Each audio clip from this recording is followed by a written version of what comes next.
Hello, my name is Kerry Tolton, and I am the Development and Stewardship Director at Center Foundation. Today we'll be talking about engaging your donors, fundraising stewardship during Center Gives, and beyond. Before we begin, I'd like to thank our sponsors. Without our sponsors for Center Gives, we wouldn't be able to fund all the wonderful prizes that are issued to various organizations throughout the event. And a special thanks to the Hamer Foundation for partnering with Center Foundation to sponsor the stretch pool year after year. This year, our stretch pool is $500,000, and we could not do that and offer that during this wonderful event without the Hamer Foundation. Today, we're going to talk about using general fundraising practices to engage your donors so that Center Gives is a success. There will be a lot of information covered today, and I understand that some organizations are new and some organizations have been participating for years and years. Some organizations are big and some organizations are medium or small, but hopefully you walk away today with at least one new idea that you can use for Center Gives and beyond. In order to set yourself up for success, you want to be able to establish a goal or goals for your Center Gives campaign. Having an attainable endpoint that you can reach for will keep you on track. Goals can be big or small, but they all should be SMART: specific, measurable, attainable, relevant, and timely. Some examples of SMART goals for Center Gives are listed here. Once you set a goal and know what you plan to accomplish, you can start the fundraising process. So for example, if you are setting a goal that you want to raise more money from last year, you want that to be SMART. So be specific. How much did you raise last year, and by how much do you want to this year? Do you want to do a percentage more? Do you want to do dollar amount more? Make sure you can measure that. So when you say more, make sure you know, can I measure this? Yes, you can measure dollar amounts. So that would be a good goal. Is it attainable? Again, if you're going to say you want to increase your donations by a certain amount, is it really feasible during Center Gives that the amount you've set to increase by can be attained? Is it relevant? Again, this is going to be something specific for Center Gives, so you want to keep it relevant to that event, and timely. You'll want to keep it within that time frame of Center Gives, this year being May 6th and 7th.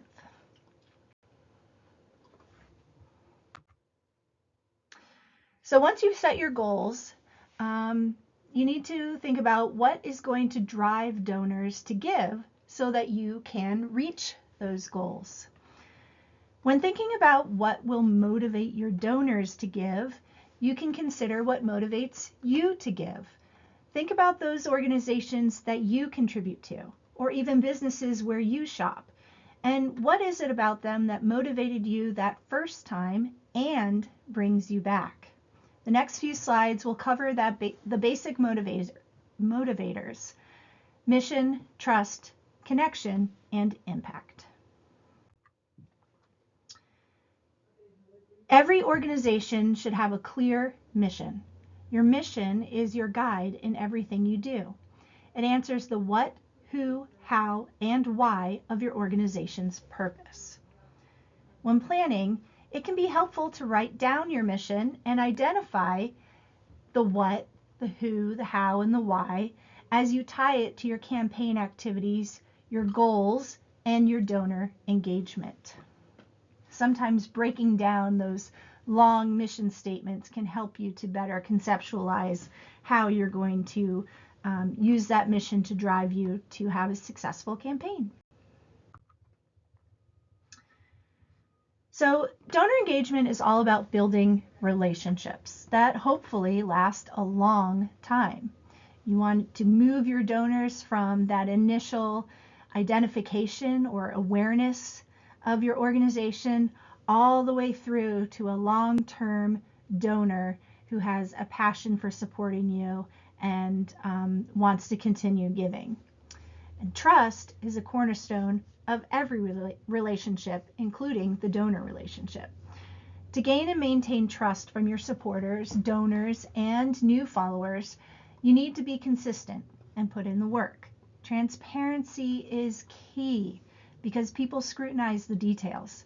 It's better to have a reputation for accuracy and care than not.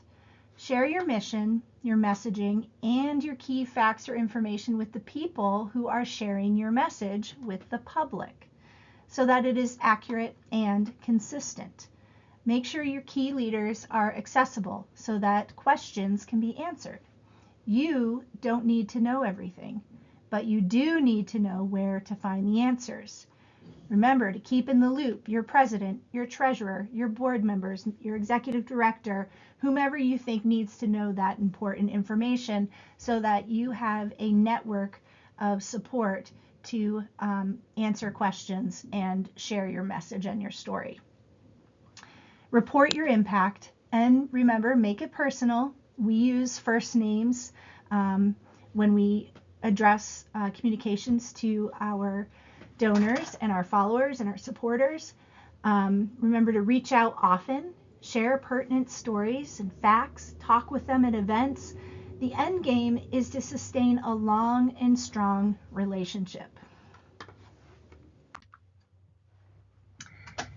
As I noted, consistency is key. When you're building any relationship, you want to stay in touch.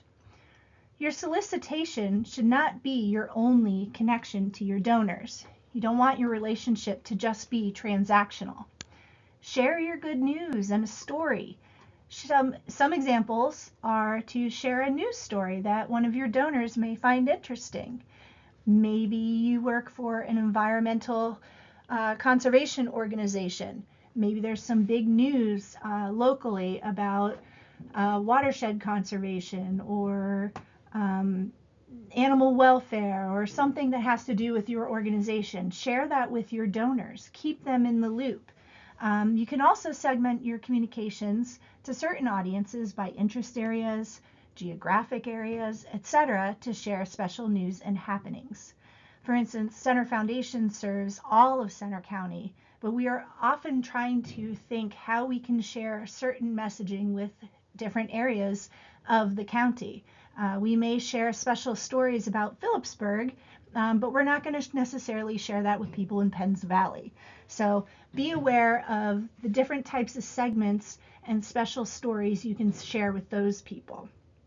Phone calls, emails to check in, a handwritten note on a gift receipt or acknowledgement letter, noting special occasions are all opportunities to set yourselves apart and create that personal touch.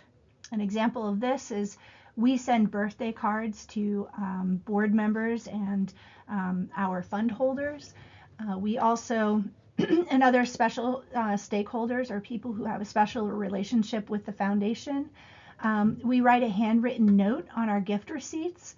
Maybe if your executive director is signing gift receipts, maybe you share a little post-it on that note.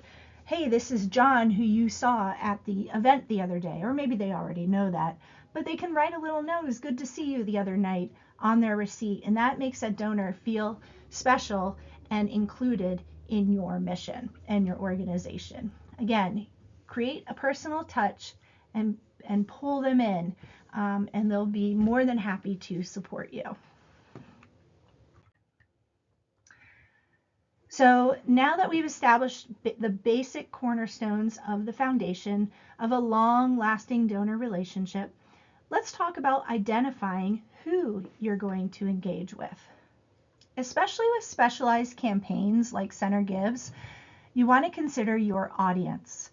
While Center Gives is an accessible campaign for many donors across the county, and its purpose is to raise money and share your organization's name while creating a groundswell of support, no one organization or campaign can be all things to all people. Examine the demographics of your current supporters. Reassess your goals for Center Gives.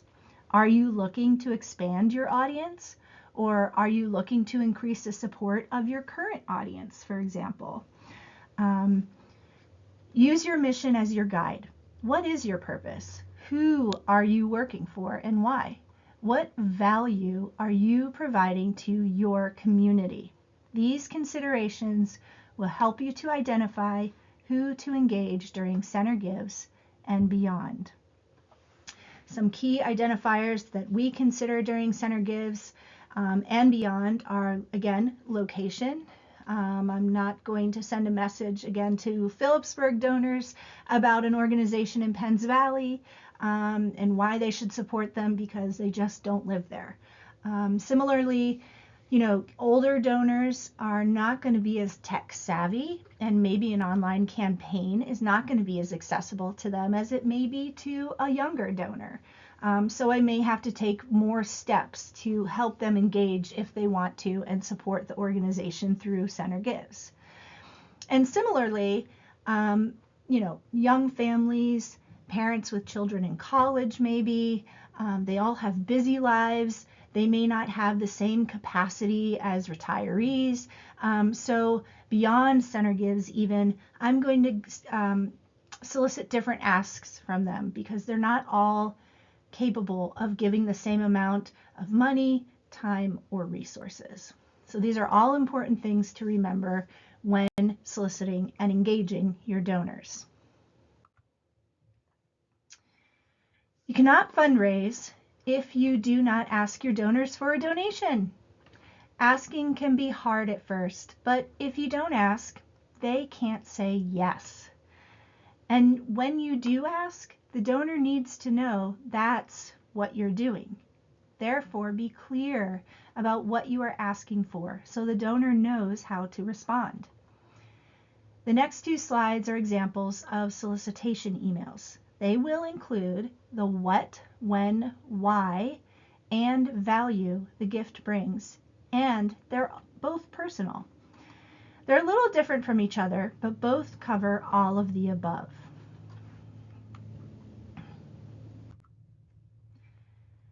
This solicitation email, now first of all, it's in different colors. I wouldn't recommend sending a colorful email like this. I would make it all the same color, all black, but I highlighted different areas in the same colors to draw your attention to different parts of the ask.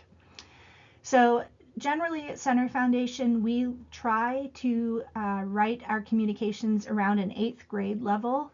It makes it easy enough for everyone to read, but also can be communicated in a professional way. Remember to keep your communications friendly and warm, especially a solicitation. I started this email with a hi. The person you're asking may have a more formal relationship with you, so it may be more appropriate to say dear. But again, at Center Foundation, we always just put the first name. We don't worry about Mr. or Mrs. or Ms. And it creates that friendly interaction. They're our friends. We know them on a first name basis, so we use it. Another point I'd like to make with this email is that if you notice, there are only 2 exclamation points through the whole email. You can sound excited without exclamation points. Use them sparingly. I kind of liken it to when you are upset and you may swear. Swearing all the time kind of loses its oomph, but if you do it once in a while, it really gets the point across. Same with exclamation points. You don't have to use it at the end of every sentence to show that you're excited. You can just use it sparingly and it'll make more of an impact. So in this email, you'll see it's action oriented. If you look at some of the orange text, you'll see it says take a few minutes today to give, and then the name of your organization. So that, take a few minutes and give. And then down below it says make a donation, spread the word. Those are the things that I'm soliciting in this email. Then there's also, you'll see in the blue text, I put link to your Center Gives org page. You can put a direct link in there so they don't have to try to remember the website page. They don't have to navigate centergives.org to find your organization. You can just link them directly to that Center Gives page, and they can click there and go right in and make their donation right away. So there's the what, again, that's in the orange. You're asking them to make a donation today. You're also asking them to spread the word. How is the blue text, which is, the link directly to your organization's Center Gives page. And then down below it says, how you can spread the word. You can text a friend, you can forward this email, you can do a social media post, and you can tell someone in person. And again, it's in a friendly tone. Green text is your when. When do you need it? Today and tomorrow, May 6th and 7th. This is, being sent on the day of May 6th, being the kickoff for Center Gives. So it's today. We need you to do this now.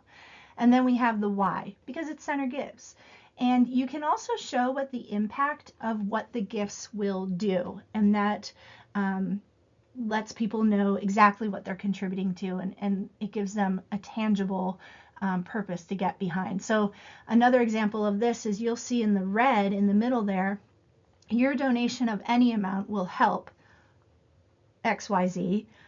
You can also give specific examples on a scale. So you could say, your donation of any amount will help, and here's your specific examples. Or you could say your donation of $10 will do this, $25 will do this, $50 will do this, etc. And you can create your scale anywhere.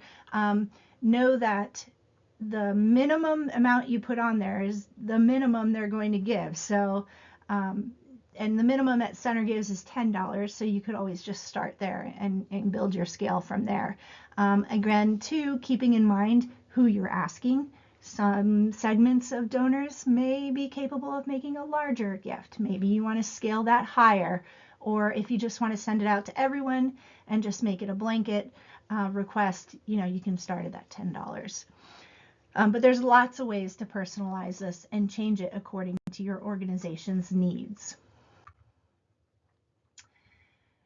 And then remember to get creative.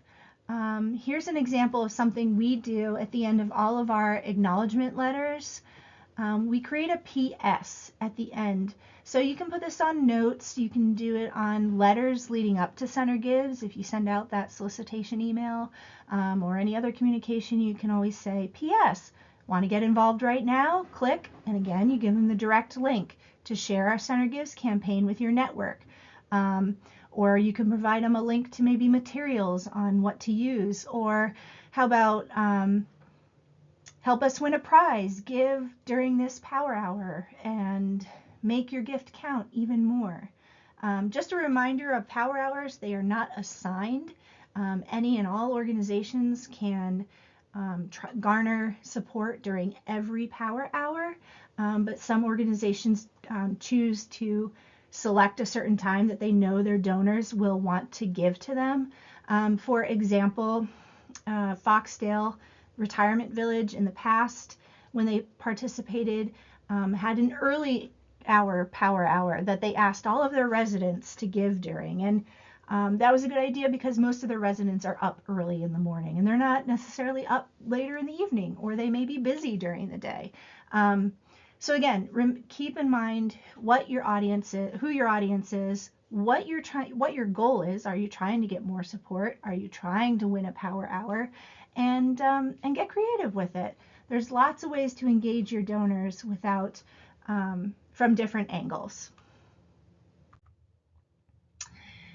Here's another example of a solicitation by text. So this I would recommend, maybe texting to a friend, maybe asking board members to text their friends. Maybe you have young supporters. You may want to ask them to text their friends if they're more comfortable with it. Again, you keep it at an 8th grade level or whatever is the friendly level between those individuals. This is much more casual and warm. And again, you can sound excited without those exclamation points. And you can even add a link in here. I have on my text, centergives.org. They can click that link, and the text should automatically put that in as a link, and they can go right there. Or you can insert the link directly to your page as part of the text. Here's the direct link to our page. Thanks so much. And it's, again, a friendly, easy way and another way to engage and connect with different donors. Okay, so here we're talking about fundraising champions and nonprofit ambassadors. So what is a fundraising champion or ambassador, and how can I bring them in to engage with donors? You may be asking yourself. Well, champions or ambassadors, whatever you want to call them, are your best allies. They are passionate about your purpose and mission. They can include volunteers, current donors, friends, family, board members, and even staff. Each has a strength in their role within your organization. They can spread the word by sharing your social media posts, texting friends during a prize hour, sharing their own stories of their experiences with your organization, wearing your merch during Center Gives, hosting an event, or offering a gift match, all to direct donors to give during Center Gives. Provide your allies with the important campaign information. Remember that transparency and consistency, and make sure they know where to give, when to give, how to give, and why to give, so they can share that with their network, and let them carry their stories to share with their peers, to bring in gifts and support of your organization. And I believe Melissa, our marketing and communications director, will also touch on this with more tangible ways for you to connect with your ambassadors or fundraising champions. It's just a really great way to get people who are already supporters of your organization to help out, get excited, and get that word out.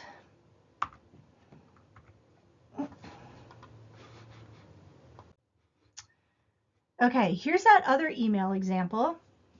And this has a little bit of a different question, solicitation. This one is asking for help to spread the word, and or help to, share on social media or become a fundraising champion for the organization. So it's not necessarily for someone to give money, but they can give their own time, and it helps them. Again, it provides them that message template so that your messaging is consistent for those fundraising champions or those allies to get your message out in the same way.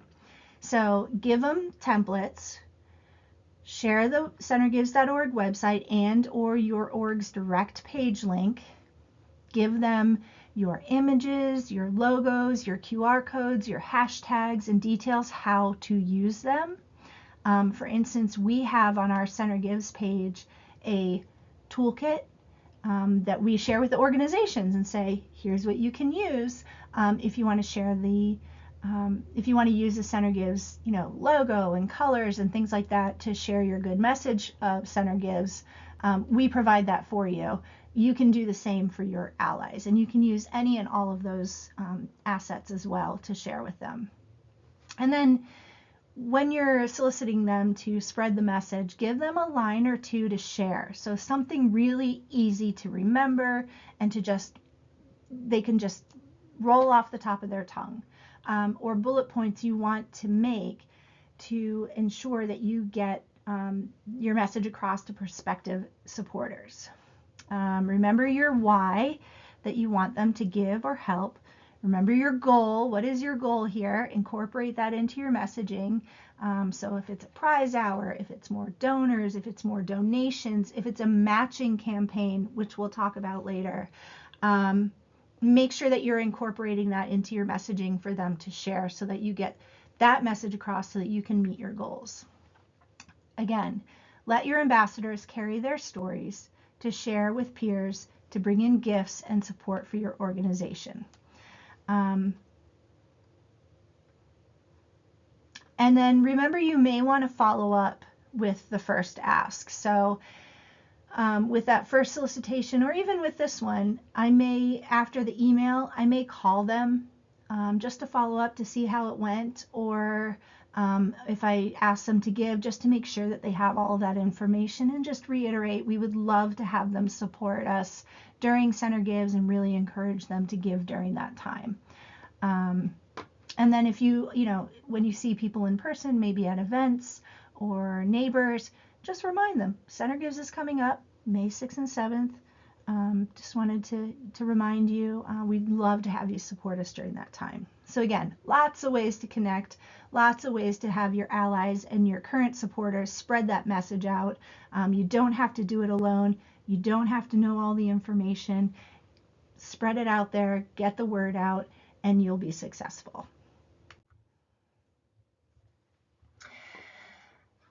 Now, we have a couple of ways to give offline for Center Gives. And these, this is very specific to Center Gives, this information, and very specific to these types of gifts. So this in particular is IRAs. People can also donate appreciated stock, and the information is basically the same. So the minimum donation is $100 per organization. So donors cannot have a $100 IRA distribution. An IRA is an individual retirement account, so they may have a distribution from that account. They can make it as a qualified charitable distribution, and then it's tax-free. The minimum for them to do that during Center Gives is $100 per organization. So if they have $100, they cannot split that 100 between multiple organizations. It's 100 per organization as a minimum. And then it's only eligible, same as regular gifts, it's only eligible for the stretch pool up to $10,000 per donor per organization. So if they have an IRA of $11,000 or more,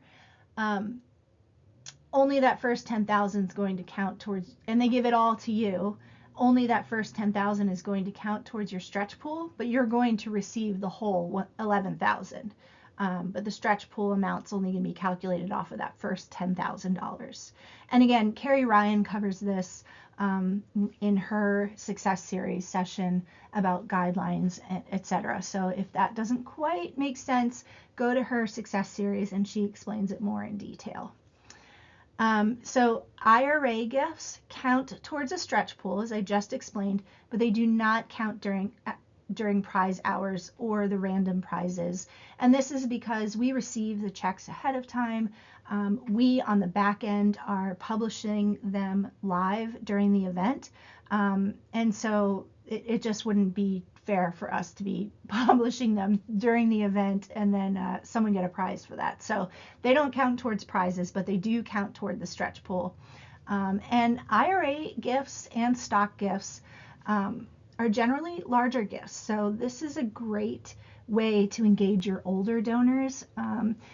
For IRAs, it's those who are 70 and a half years or older can make these types of distributions. For stock, it's anyone who has stock to donate. That's appreciated. So again, this is a great option for older donors. Now they do have to donate before April 24th. There's 2 steps for both the stock and the IRA. There's a form they need to complete. You can reach out to me for that form. I believe it's also available on the organization resources page on the Center Gives site. So they need to complete that form and return it to Center Foundation before April 24th.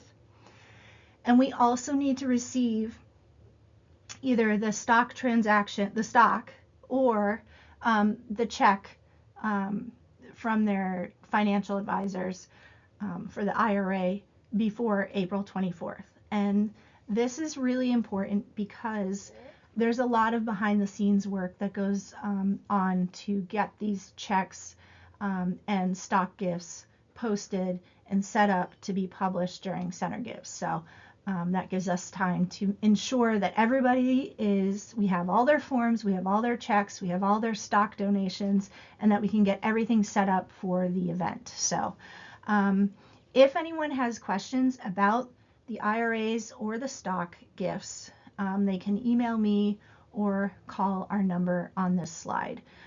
Again, these rules apply to both IRA gifts and stock gifts. Okay, other ways to give. So make sure your donors know this phone number. This is the Center Foundation phone number, year-round. This is not a Center Gives specific number, and sometimes there's a confusion with donors if this number is for your organization or not. So make sure people know that it's Center Foundation who's running Center Gives, but you can give them this number.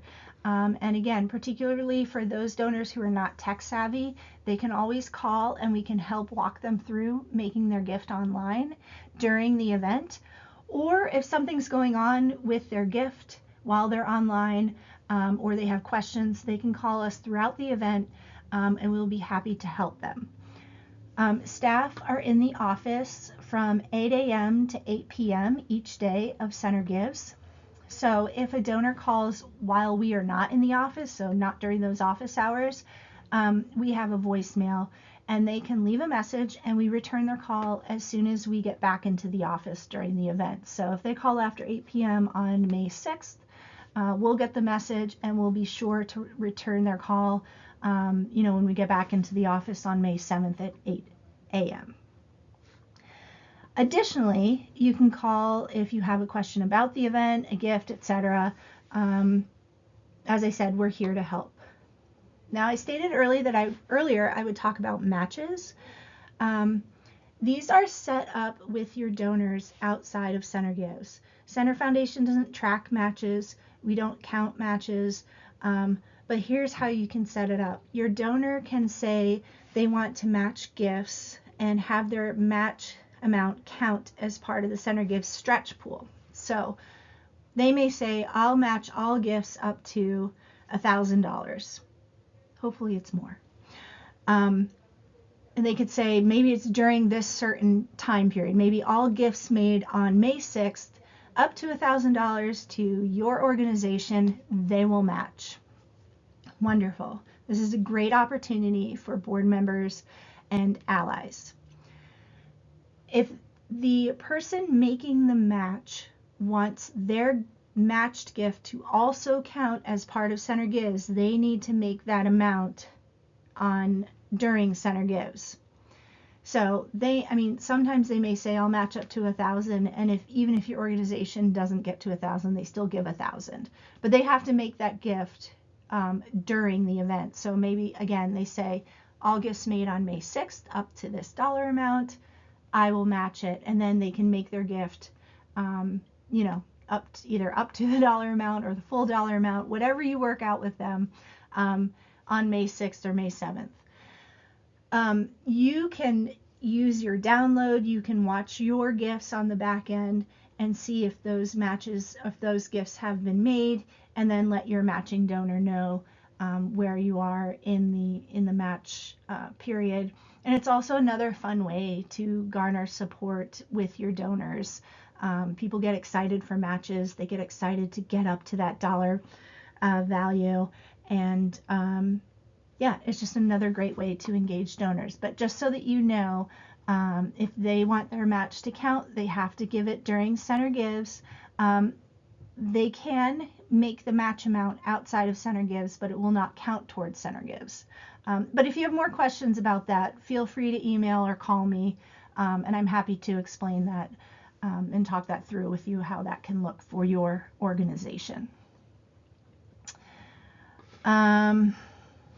Okay, another example of a creative way to engage your donors with giving is during the event, maybe on day 2, review who's given this year so far and compare it to your list from last year.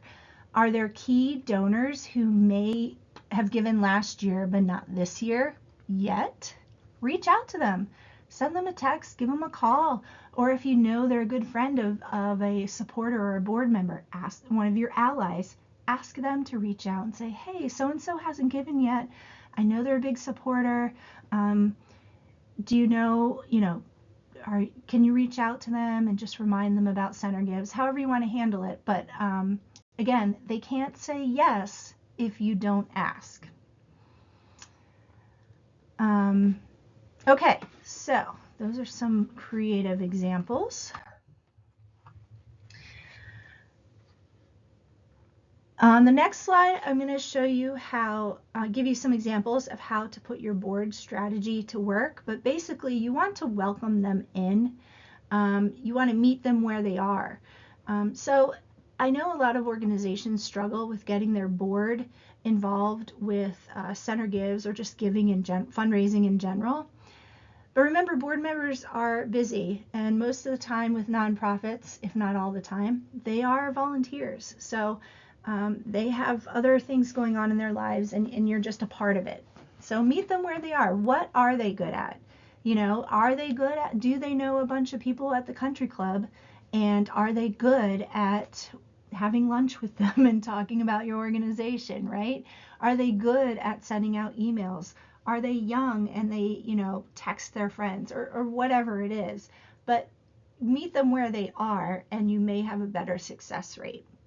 Also remember, some boards are more advisory, such as at Center Foundation. We, they are we have a full staff and we have a board. I understand some organizations only have a board. So remember, those who are advisory, again, are not paid staff, so they may not have as much of the time to put into helping you. And likewise, a working board, you, also may not have as much time to put into bigger ideas and strategies. So just keep that in mind when you're asking board members to participate. But do remember, your board members are your allies. They are your ambassadors. That's why you have them on the board, and they should champion your organization. Keep your goals in mind, and again, provide them the tools to be successful. Keep them in the know and thank them for their effort. So my example of this is I have a board, and every year, some years are better than others, but I reach out to them ahead of time and I provide them with the facts to know, where to donate, when it is, online giving only. I talk to them about IRAs. I ask them to contribute their IRAs. So basically, I keep them in the loop ahead of time so they know what we're getting into. And then during the event, I reach out to them twice. I reach out on day 1 and day 2 to give them an idea of how the event is going, how much has been raised, just, key points to keep them excited and also for them to share with their network. And I provide them all the resources. I share with them the logos. I give them bullet points to share with their networks, so that when they're talking about it or when it comes up, they know exactly what to say.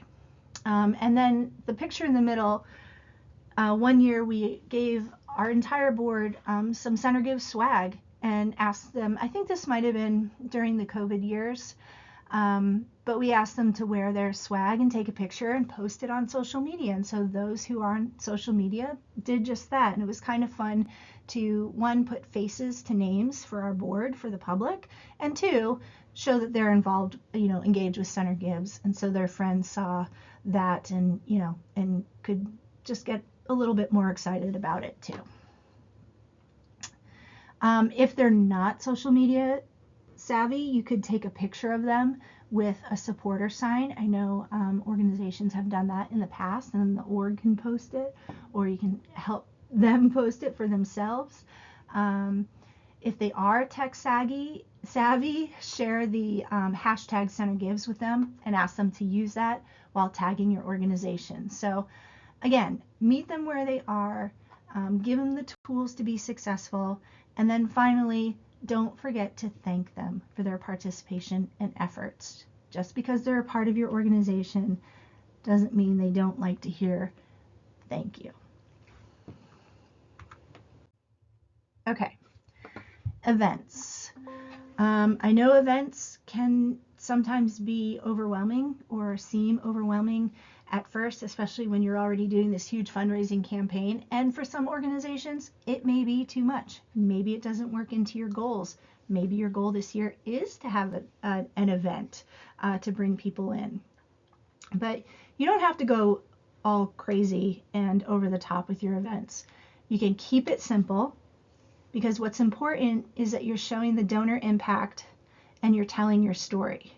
So when you have your event, you want to stay on brand and keep it simple and incorporate it into the event so everyone knows why you're having this event, and have fun with it.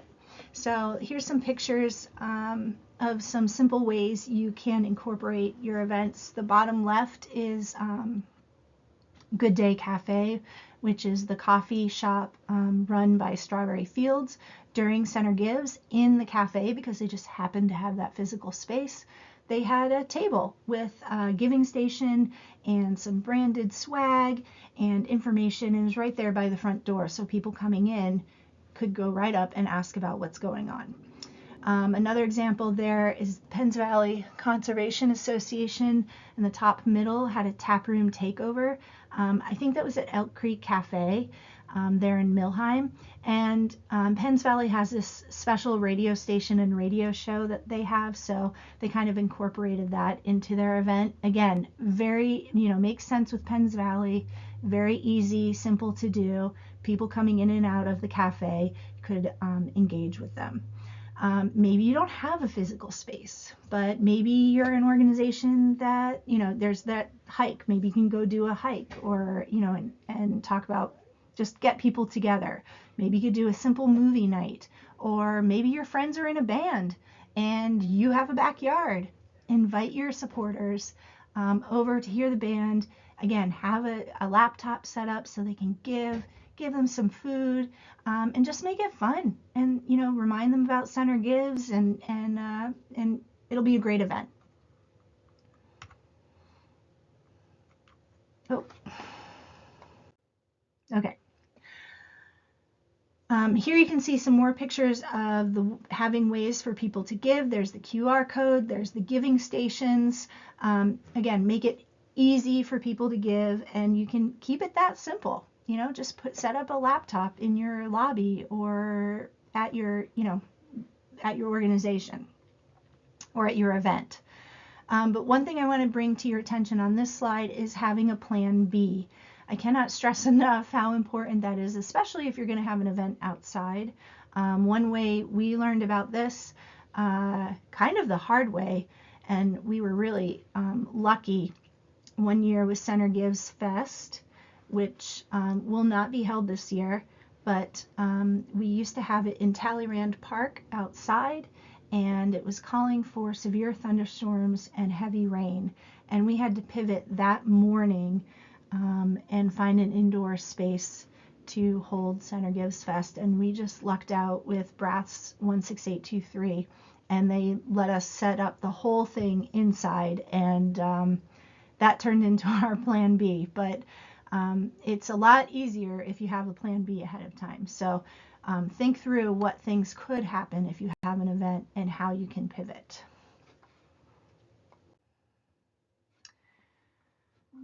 All right, stewardship. Stewardship is just as important as soliciting. It is the stewarding of that relationship so that it is a long-term relationship.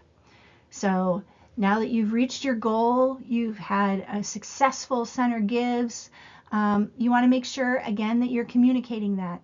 Use your allies, give them those standard points that you want them to get across about your successes, and make sure you're stressing that you did it, meaning the donor did it. Again, show what value that brought to the community and your organization, and keep it personal. Another part of stewardship, maybe not as fun, but equally as important, is organizing your data. Again, transparency is key and accuracy is key. You want that reputation of being accurate and having care of your donors' information and your gifts, and that you're stewarding the gift as well as that relationship. So Types of data that you want to make sure that you are keeping track of is that contact information, payment types. If they are previous Center Gives donor, you kind of want to keep track of that over time so that next year when you're reaching out, you can see what people have given, who are your supporters, how much they support you with. You want their contact information, get their emails, get their phone numbers, get their addresses. And remember, when donors are putting in their Center Gives information, the information is only as good as they enter it. So it may be worthwhile communicating to your donors that to double check their contact information when they're entering their gifts.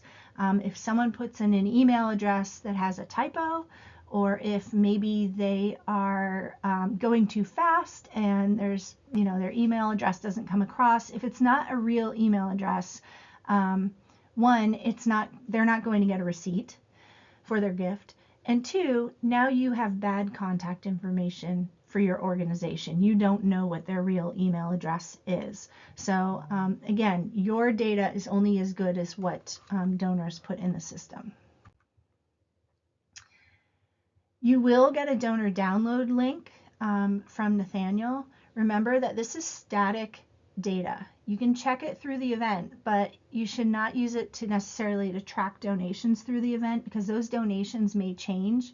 Again, someone may put in a typo and then need a refund, or maybe they picked the wrong organization and then it'll show up somewhere else. So just keep in mind that the gift data is going to change throughout the event. And it's only what you see in the download is only as good as that download. So again, if it changes, you're not going to see that on your download. But you can use it to verify data, to make sure, that if there's a gift that you were expecting came through, or that maybe you see 10 gifts from the same person within 1 minute, you may want to reach out to them and let them know that, while all of those gifts will count, maybe it won't count towards a prize because that's too many gifts too quickly. Look for, check for your duplicates, and then save that final download at the end of the event, because that's what you're going to use to check your donor data, see what, if there are any kind of weird mistakes in there. If we need to reach out to you about anything, then you have your download. And then you can also use that for contact information for next year and giving information for next year so that you can track your donors over time. Okay, Kerry, I think went over this in the intro session, but I also want to just reiterate how Center Gives works for the organizations. So as a reminder, your organization will not be sending donors a tax receipt or any tax information on your thank yous. That little blurb that says no goods or services, you don't need to include that. That's going to come from Center Foundation, and it's sent automatically to their email address that they provided when they made their gift. So the reason for this is because the donations, you can see Jane there's making her donations. She gave 10 to organization 1, 25 to org 2, and 25 to org 3. That donation is going to Center Foundation. And then Center Foundation is saying, okay, all of these gifts are Center Gives gifts. So they put them all into the Center Gives pool for those, organizations. Then for each organization, we add in the stretch pool money with the Center Gives gifts. And then we add the prizes for each organization. And in the end, we send every organization a grant from Center Foundation. And that's your full amount that you got in donations, in stretch pool allocations, and in prizes. So if donors have a question about their receipts and they didn't receive one through email, you can have them reach out to Center Foundation for a copy of their receipt. And they can reach out for that anytime throughout the year, and we'll be able to provide that to them. But what we do want you to do is send a thank you. And this is the fun part. You don't have to worry about that tax information or telling them how much their gift amount was. Just say thank you for supporting them, supporting you. And this will go a long way. We have had donors over the years reach out to us and let us know that they never received a thank you. I think for most donors do, and sometimes things get lost in the mail or lost in email, but make sure that you're sending a thank you. It really does make a difference with donors. And this is all part of stewardship, and it's all part of creating that long-term relationship. So there's different ways you can express your thanks. You can show impact. Like in the first example, it says, when you do this, then this happens, and this happens, and this happens, and it makes a big impact on our community. The middle example is showing results, saying we raised this much money, and here's who did it, and we had this many donors, and thank you to all of you for creating these results, which will create, impact or will help us meet our goal. And then there's also the personal example. Now, all three of these should be personalized in some way, but the third example is the most personal, where it's a little handwritten note. That can come from the organization.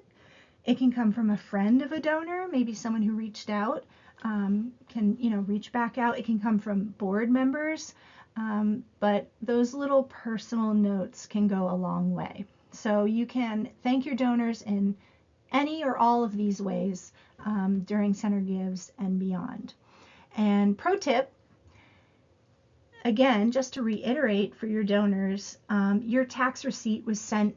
You can add a line to your thank you that says your tax receipt was sent separately from Center Foundation. So if there's any confusion for them there, you could just add that line, and then they will understand why you're sending this wonderful thank you, and there's no tax information. But use at your discretion.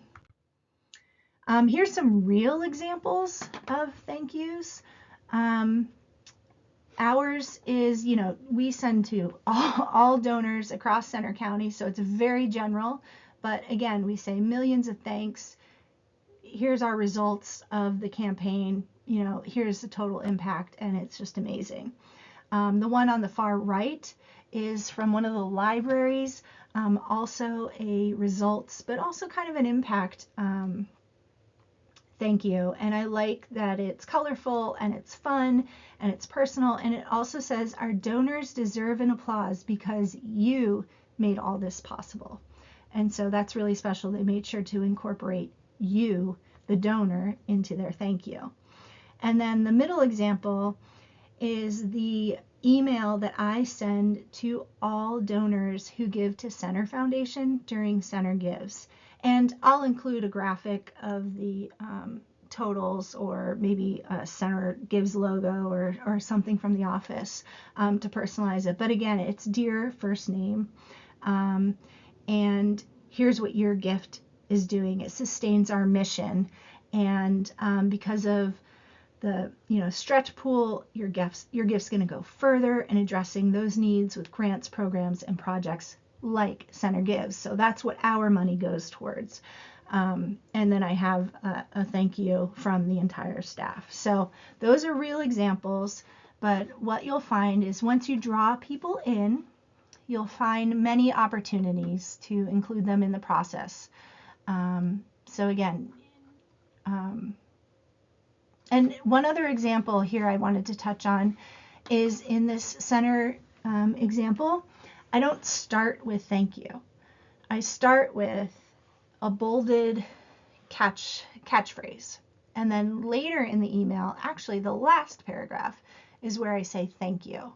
So this is kind of more impactful, and it gets them reading, and it's just a nicer way to draw people into your stewardship practices, and it sets you apart. So I challenge you, when you write your thank yous during Center Gives and beyond, to try starting your thank you note without saying thank you, and make that first sentence eye-catching, special, full of gratitude, warm and friendly, without using the words thank you.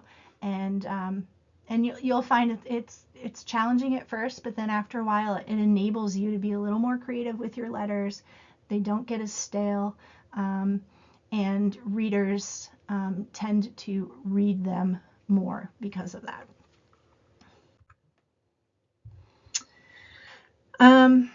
Again, with your stewardship, get creative, just like with your solicitations. As I mentioned, ask board members to thank their donors.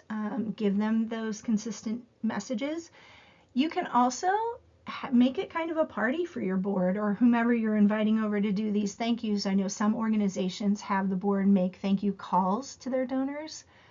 Have some bagels and coffee, or maybe just get the board together and all of you share a meal to celebrate the success of your campaign. All right, well, we have reached the end. I thank you for spending your time with me. Again, if you have further questions for me or just want to know more, feel free to connect. My email and phone number are there. Good luck. Have fun. I know that everybody is going to be successful, and hopefully you all found at least one point to take away to engage your donors during Center Gives and beyond.